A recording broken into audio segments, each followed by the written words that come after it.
Hello, this is my look at the official LEGO Star Wars standalone Darth Vader's Meditation Chamber set. This seems to be presented and certainly priced as a premium display model and not as a toy.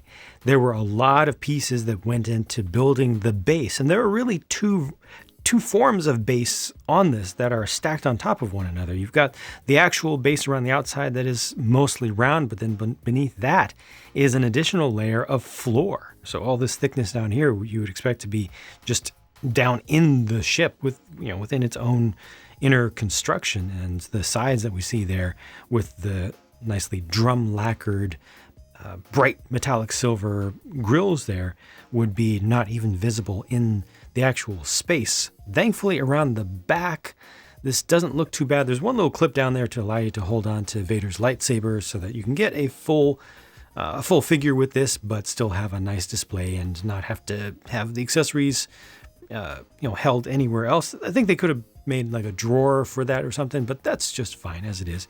And in Empire and Return of the Jedi, for that matter, we do not see what goes on with all this. What holds up the top of that? How does that work? Kenner made a toy or a prototype for a toy that was going to have a very wide structure up above, almost like a huge hydraulic ram structure that goes all the way into the roof above. I think that the way that LEGO set this up is just fine. It doesn't stand out too much. I would prefer to see something smoother, but it doesn't stick out. There's also this plaque on the front, which thankfully is a print. There are some stickers in this set though.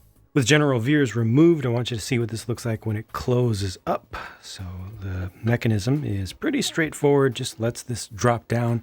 And then you're left with the thing that a lot of fans have complained about with regards to this set. Lots and lots and lots of gaps all around. Is this settled in there perfectly? It's just about as good as it will get, unfortunately.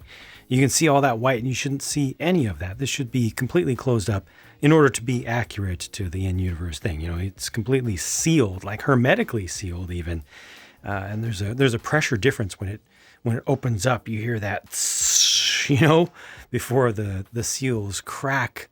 And that is just not portrayed here whatsoever. So though you have the ability to close this up, it doesn't really present well like this. And I think that the best way to always have this is at least part way open, if not fully open, to see all the way inside. All right, speaking of the inside, let me just open this up a little bit more so that you can really see Vader down in there. So the panels around the sides here, these are actually tiles, show some consoles all the way around. Those have stickers on them, and then the seat is able to rotate around. This is really, really slick.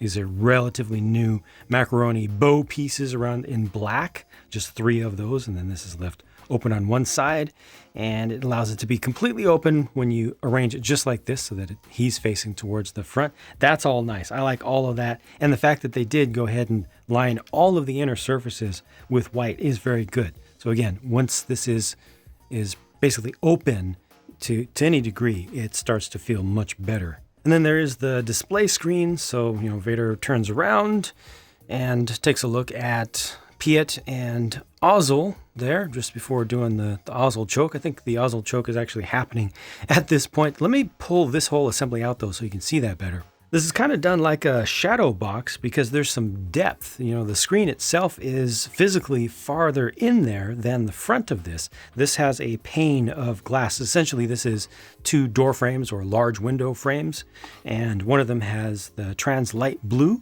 as just a plain piece in front. That's what's giving the whole thing that bluish tinge. And then the screen that you see in there with Ozzel and Piet is a large sticker on one of these types of pieces, but in black and inset in there. So you can see that piece right there. I'm kind of glad that they did this with the black piece in there so you don't have any light sneaking in from around the edges. This Vader figure on the left is about as good as we can get from LEGO. The production work there is very nice. The prints have a lot of detail, and they came out nice and crisp and clean. There's arm printing on both sides as well. The hilt of the lightsaber is nice and clean with the drum lacquering going all the way around. We had a period where We were getting some that were a little bit blotchy, a little bit splotchy with the application of the metallic flake, but no, that's nice and good.